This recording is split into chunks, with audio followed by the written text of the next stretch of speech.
and we're recording.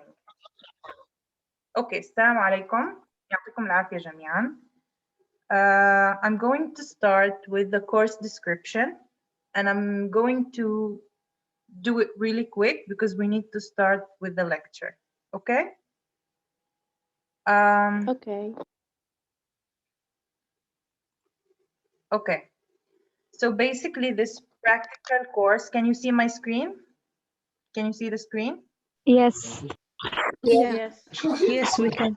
Practical course gives students insight on translation strategies in practice. It focuses on common translation issues and problems and aims to expose students to authentic texts to help polish their skills for the real translation market. So what are we going to do in this course? We're going to work at a practical level, and we're going to live the life of translators. So we're going to feel, do, live the deadlines, live the pressure, live the details of a translator's life, because I'm teaching you to become a translator who's ready to go to the translation market. The course covers the necessary theoretical frameworks. That means we're going to discuss some theoretical parts, but again, the main aim is to help you become a practical or a person who knows how to translate. The assessment, 25% on assignments. I'm going to tell you about assignments more in a Facebook post because I don't want us to waste the limited time we have here on details that can be explained and clarified offline. Midterm, 20%. The translation diary, again, I'm going to explain it in a post, and basically it's going to be a fun thing to do. I'll give you a hint. For example, is there anyone here who has a product around her and this product has English on it or Arabic? Any product. It could be a book, it could be a toothpaste, it could be a cream, or it could be anything. Anyone. Does anyone have anything around her that has Arabic or English on it?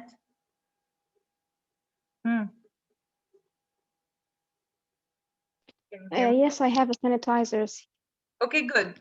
So that in your translation diary, you're going to translate whatever is on the product you have. That's basically what a translation diary is. For every 3 entries, you get 1 mark. So that's how many entries? 3 5 قديش؟ 15. 15. So you're going to have 15 translations inside your diary in order to get the 5%. يعني انت كنتي في المطبخ فسائل الجلي مكتوب عليه بالانجليزي، رحتي جبتي الكلام المكتوب على سائل الجلي كتبتيه في الدايري وترجمتيه. كمان 2 هي اخذتي درجة. Is this clear? Yeah. I'll explain it. Yes. I'm going to explain it in detail, but this is general. Okay. For example, you're walking in the street and you see something written. Okay. So you write that down and then you translate it in your diary. So it's like telling us exactly anything in the house, in the street, anywhere, as long as it's from the surroundings, then it can work and fit in the diary. 10%, 5 for the attendance and 5 for online participation. The attendance, I understand that some people have technical issues. They can't always attend the lecture. I understand that. But we're going to try to attend as much as we can of like live lectures because listening to the recording isn't enough. Online participation, that is related to being actively engaged on Facebook. Okay. When I post something, when I post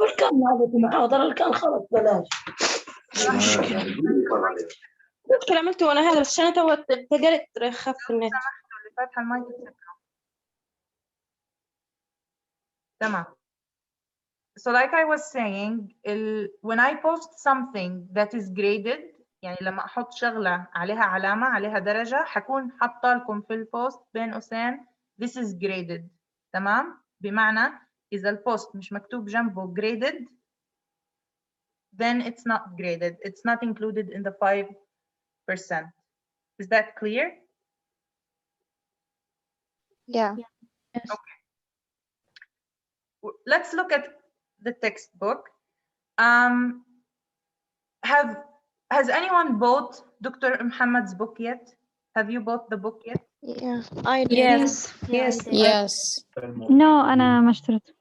For those who bought it, keep it. For those who didn't buy it, wait. It's going to be our basic material. We're going to depend on it, okay? But we're not going to study all of it. So you might just copy the things. You can buy it as a reference. And I would advise you to buy it as a reference because you're going to need it throughout your career as a translator. But for the course, if you're not like, I don't know how much it costs, but if you feel like you don't want to buy the whole book, I'm going to tell you which extracts we're going to study throughout the course, okay? And I'll tell you which parts to have copied. Again, it's excellent as a reference. And if you want to have a translation reference for yourself to look at later on, you should get it. The extra reading materials, I'm going to provide you with certain parts that are not from the book, and they will help you again throughout this course and in your life as a translator. The course outline in brief, we're going to start with translation strategies and how to search and what to search for while translating. And when I give you these titles, they're very general, which means when we discuss details, you're going to find that we're discussing areas that are not included in this general topic. So this topic is general, and we're going to be looking at more specific details within the range of this particular topic. So translation strategies and how to search and what to search for while translating. Translation loss and compensation at phonetic, lexical, and structural levels. Introduction to translation of dialects versus standard language. And this is related to the posts I asked you to translate. ازيك دكتور وإلى آخره. These things we're going to discuss them inshallah in the fourth and fifth weeks. Literary devices such as antenna classes, puns, jokes, rhymes, and imagery. اللي بتعرف إيش يعني antenna classes من غير قاموس إلها علامة. من غير قاموس. إيش الانتنا classes؟ هاي للعشرة. 1. I think it's written in a wrong way, right? What? It's written in a wrong way because there's like a red line under it. Wait, no, it's not written. It's written correctly. It's just Microsoft Word doesn't know it. 3, Oh my god. 4, 5, 6. كلك وياه؟ نعم. 7. كلك وياه؟ No. 8, 9, 10. Antenna classes is الجناس. الجناس الناقص والتام. Similar to puns, but different somewhat. Puns are التورية. Antenna classes is الجناس. Okay. Cultural and religious items in texts. Then the midterm exam, inshallah. Audience-based translation and censorship and ideology. Introduction to interpretation and translation issues. And I'm really excited for the interpretation part because I think that it's going to be fun because interpretation is it's the most fun thing about translation. And then we're going to have 2 weeks of diversity of exercises and for English and Arabic text. Okay, this is generally what we're going to do. Any questions before we actually begin what we're here to do? Any questions? No. Are we cool? Shall we move forward? Yes, okay. So let's move forward. Okay. Can you see the slide? Can you upload Yeah. it? Yes. Yes. Just study it instead of buying the whole book. Yes, yes, I'll do that, inshallah. I'll be doing that. Okay. Let's begin. Now, mute yourselves, please. Please mute yourselves so we can begin our lesson. Translation. Now, there are so many definitions for what translation can be. And you're going to find so many scholars, so many scientists, so many people trying to tell you what translation is. And although these definitions are important for you to understand as a scholar, as a researcher, as a person who's involved in translation as a science, as a practice, translation is a whole different thing. Once you start translating, and by once you start translating, I mean once you become part of the profession of translating, you're going to realize that it's more than what these definitions try to limit you to. And we always start with the question, what started first, translation theory or translation practice? The answer is always, to any type of science, practice became, or practice emerged before the science of this discipline. I'll give you an example. In language, what came first, language or grammar? No, language came before grammar. Grammar was made in order to regulate this language so that it's no longer haphazard, so that if someone wants to learn this language, they would go to the rules. They would try to understand this language or the rules of this language. What happened first? The actual tilawa of the Quran or قواعد التلاوة? No, التلاوة came first. So everything in life starts as a practice, and then people try to put this practice into, let's say, they put it into words. Thank you, Alia. They put it into words. They try to tell you what, how, when, and so on. So the only thing, or the most important thing you need to know, or to answer the question of what translation is answering the question, can you translate? The definition of translation depends on you answering this question, whether you can or cannot translate, whether you have the practice, you have the abilities, you have the skills, or you don't. And inshallah, we're going to discuss what kind of skills a translator needs. Because translators don't only need the skills of language. There are other skills. When you become a translator, you realize that you need to have computer skills. You need to have communication skills.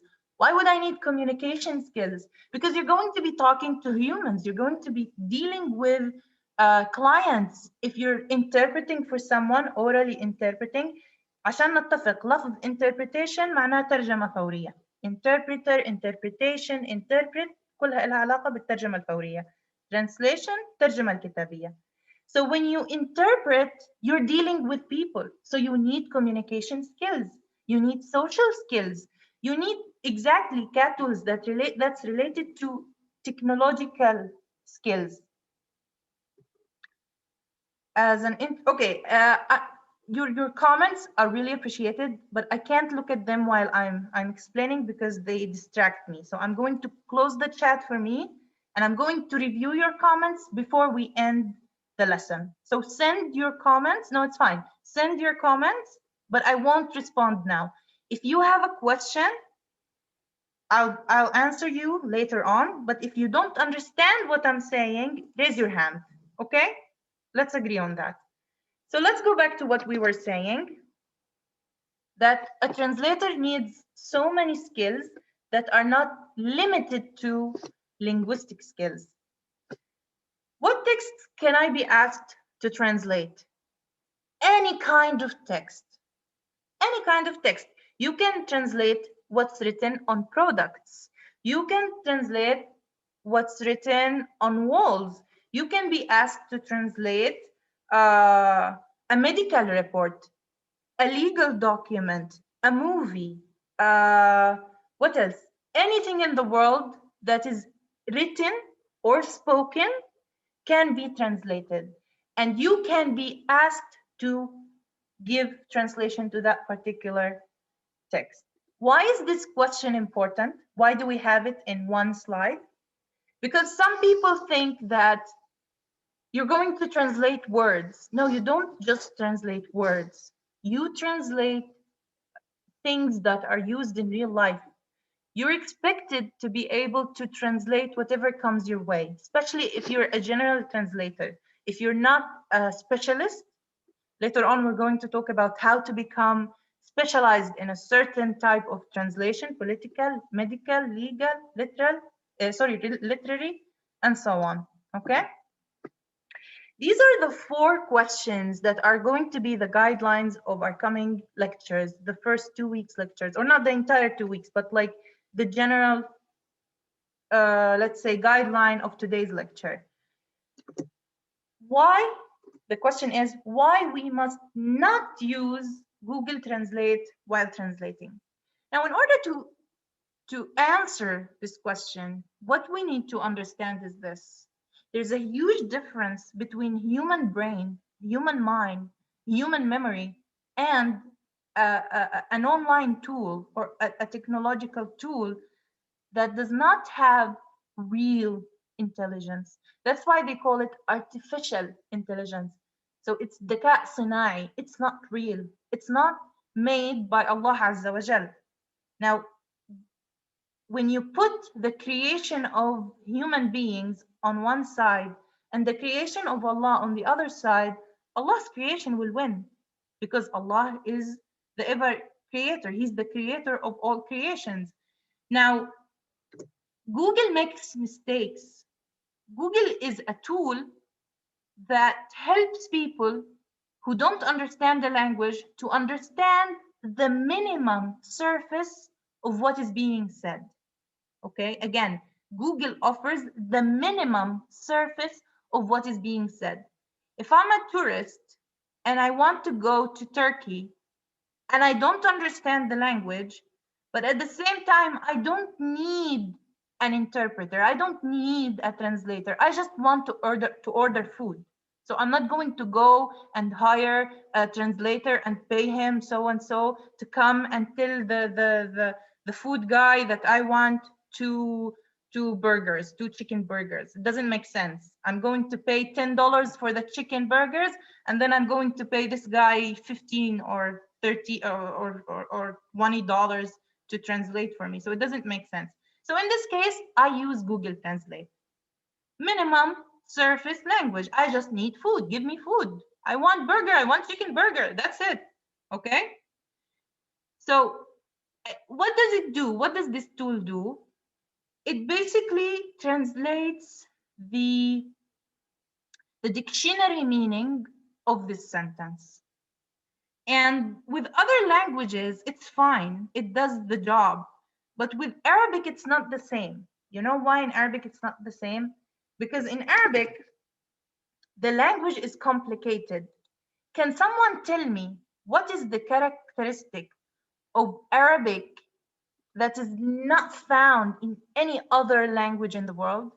Whoever answers this question, I'll clap for her. I'm not going to give her a bonus. I'll clap for her. So what is the characteristic that is found in Arabic language and not found in any language at all? And it is what makes... I think Can the I? letter ضاد.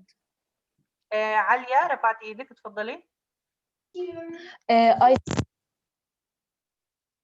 having حركات in the letters, in the last letters, they have, I don't know how to say it in English, so it's حركات. That's what it makes it having its own, I don't know how to say it. Right. You're almost right. Why are you almost right? It's not because of the harakat, because Hebrew, العبري, has harakat too. Yes, I just wanted to say this. But Yeah, it's Hebrew not have in the حركات. last letters. أيوة مين اللي حكت on the last letter? Hebrew doesn't have it on the last letters. What does that mean? ريما تفضلي. In English don't have some letters like الطاء والضاد like this. Yes, but this doesn't make it special. Because, for example, in Italian, there is r. In Arabic, there is no r. So it's not about the letter distinction. Maryam? ممكن الحركات إنها مختلفة، يعني فينا فتحة ضمة ياء ألف وما إلى ذلك. برضو في العبري. يعني انتوا قربتوا. هي علي، مين اللي تأثيرين او مين اللي جاوب توي انه الحركات الحركات، بس ليش الحركات؟ في يعني في جواب ادق. مريم؟ الحركات اللي بتكون بالآخر، إنه آخر الكلمة مش بنص الكلمة أو أولها. I'm going to answer بس نسمع من ريما آخر واحدة. يمكن قواعد الإعراب وإشي زي هيك له دور. قواعد الإعراب، أحسنتي، أنا قلت اللي حتعرف حنزقفها. الآن the idea about الإعراب، الحركة في آخر الكلمة، تمام، بتغير معنى الجملة. أعطيكم مثال. ضرب الولد البنت. بلاش ضرب مثلا الرجل الولد، عشان بديش أغيرها مؤنث ومذكر. ضرب الولد الرجل. تمام. If I'm going to translate this into English on Google, it will say the boy, the man hit the boy. ضرب الولد ضرب الرجل الولد. If I put it on Google, it will say the man hit the boy. But this is incorrect. The حركة in Arabic changed the doer into a dowi. الفاعل صار مفعول به. كيف عرفت؟ لأنه بطل مرفوع صار منصوب. ضرب الرجل الولد، معناها إنه الولد هو اللي ضرب الرجل. لكن لو كانت ضرب الرجل الولد، معناته الرجل هو اللي ضرب الولد. Who's going to understand this? The human brain or the electronic tool? Of course, the human brain.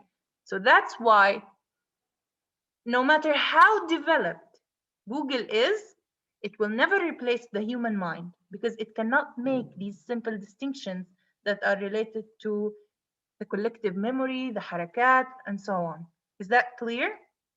طبعا غير إنه الكلمة الواحدة ممكن أنا حسب، يعني هذاك كانت الحركة الإعرابية، لكن اللي هي الآخر حركة في الكلمة بنسميها الحركة الإعرابية.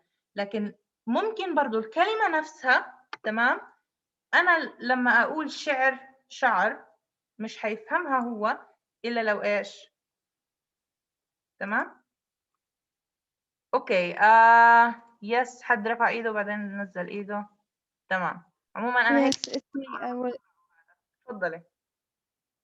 I wanted to say that Google Translate don't understand the puns in the word, so but you said it.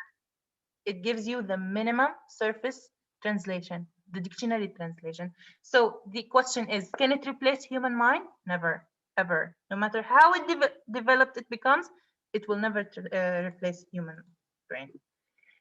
Now, this is really important. You're going to hear me say ST, TT, SL, TL, or you're going to see them written throughout the slides, and we're going to use them a lot. So I need you to know them, I need you to memorize them, and I need you to start using them too, okay? So when I say ST, that's the source text, the text that I'm supposed to translate. The TT is the target text, which means it's the product or the translated text. Source language, SL, target language. This is the explanation. لو أنا أعطيتكم نص hello ترجمته مرحبا. إيش السورس تكست؟ إيش الST؟ hello. النص الأصلي hello. إيش لغة النص الأصلي؟ hello English. طب التارجت تكست مرحبا. إيش اللغة تبعت النص المترجم؟ Arabic. So I need you to memorize ST, SL, TT, TL. Okay? Do we agree on this? Yeah. Okay. So what came first? Translation theory or practice? Who would like to answer this question? We answered it, so we're just going to go through this. I'm going to listen to two students very quickly. Yes. Hadil, تفضلي. Practice become first. Become first. Okay, practice came first. Excellent. مين كمان حابب يحكي؟ ريما. Practice becomes the theory, because when we practice the translation we يعني بنتمكن من الإشي زي هيك. نبدأ.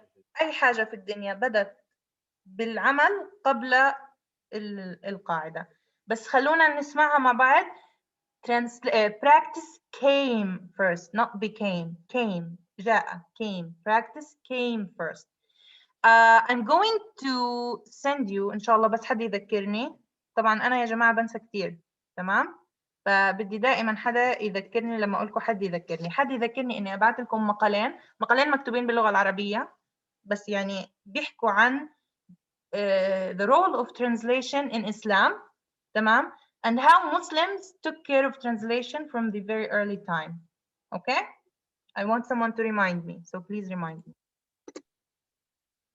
Now listen to this and listen carefully.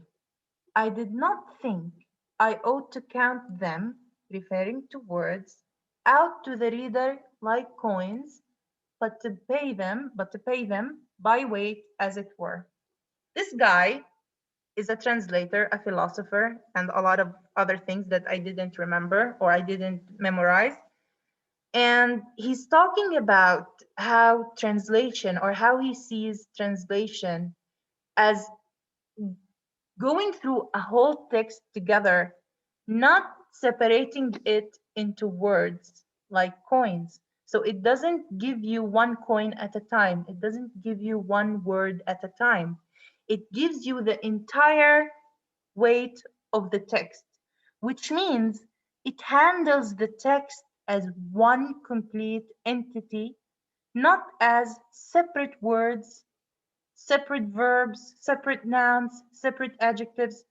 He sees the text, the source text, as one whole, one entity that you need to give to the reader as one entity. Okay? So the writer of this text in Arabic, let's say I have a text that was written in Arabic, and this writer, let's call him Hussein. Hussein wrote a text and he gave it to an Arabic audience, Arabic readers. Now, those Arab readers who read the Arabic text understood it.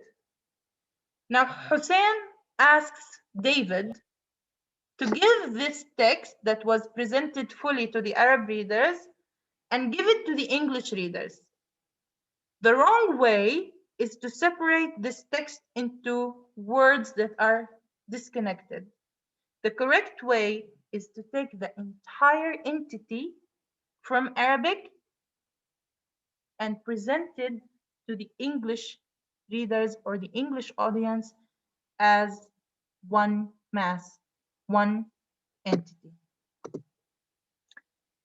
When we translate, we need something that we call strategies. We mentioned skills. Skills are related to the translator himself or herself. It's related to the person. It's related to what they know, what they need to know, what they do, what they need to do. But the translation strategies are related to the decisions that a person makes while translating.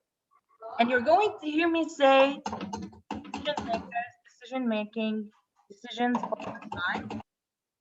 You're going to hear me say that a lot because I strongly believe that translation is a process of making decisions. The moment someone gives you a text, before even accepting it, you start making decisions whether to take this work or not, whether to translate this text or not. Once you start translating, you approve the text. You say, yes, I'm going to translate this text. You accept it. You start translating. The first sentence, I'm going to do this, I'm going to do that. Now I'm going to ask you a question. Do you think this happens consciously or subconsciously? Do we make decisions consciously or subconsciously؟ يعني كيف حالك اليوم؟ Someone asks me to translate this sentence. كيف حالك اليوم? Am I going to ask myself loudly, should I use borrowing here or calc or maybe literal translation? Or maybe I should use transposition. Do you think this is what happens, Sirin? No. No, what?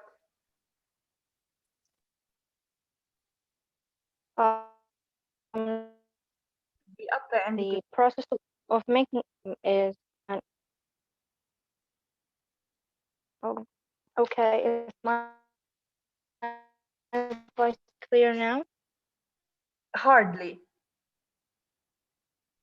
Can you speak?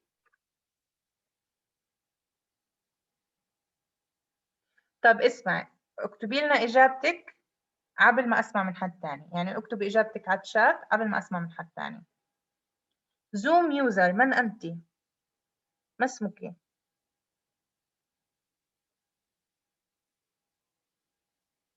زوم يوزر، سامعيني انتو؟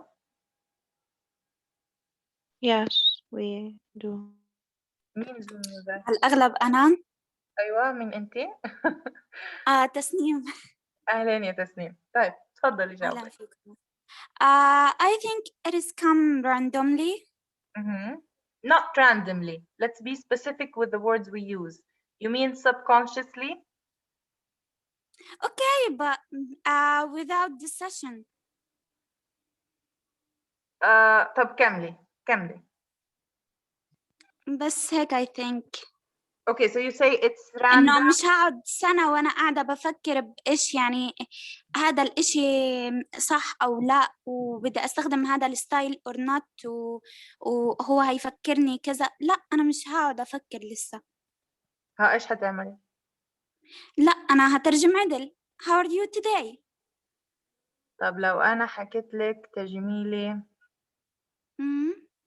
هناك في المجرات 29 نجمة ومنها There isn't a plan. ثواني ومنها كمل. Sorry. قريب من الثقب الأسود الذي يبتلع حوالي هالقد من الكواكب في هالقد سنة ضوئية. يا لهوي، هو هذا. برضه حترجم من غير ما تفكري؟ انت قلتي حترجم راندملي من غير ما افكر لانه ايش الجملة كانت كيف حالك اليوم، لكن انت كترجم تطلع بدك تفكري في كل انواع التكست، اذا كانت ميديكال اذا كانت ليجل، تمام؟ فما بنقول